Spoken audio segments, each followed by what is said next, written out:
Hello, my name is Ciro Gomez and this is my friend David. and today I will read a story and George and Adventures.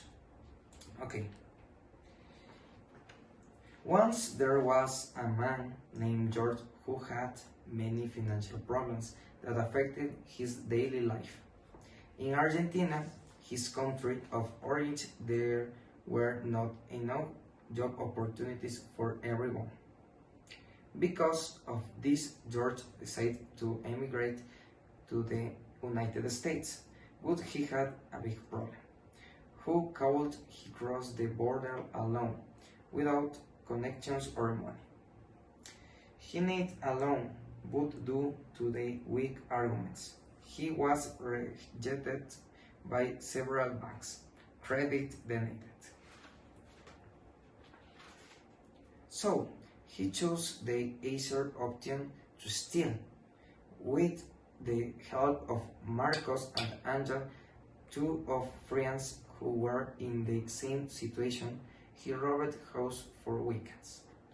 They robbed several houses, meaning to take valuable items that they sold to pay often a coyote who smuggled them across the border.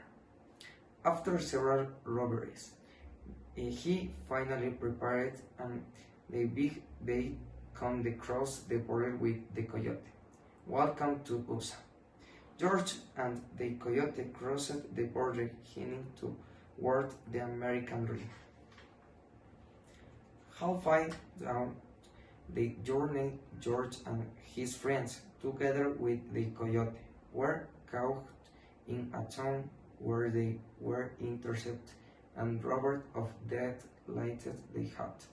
The robbers were with the coyote that had been guiding the tribe and took the money they had been paid. Now lost in town in Colombia, George must find the way back home. A wrong decision can change everything. George sought a better life, but chose the easy path. Amidst robberies, betrayals, and false promises, he discovered too late that not all paths lead to the American dream. This is his story. Thank you, David.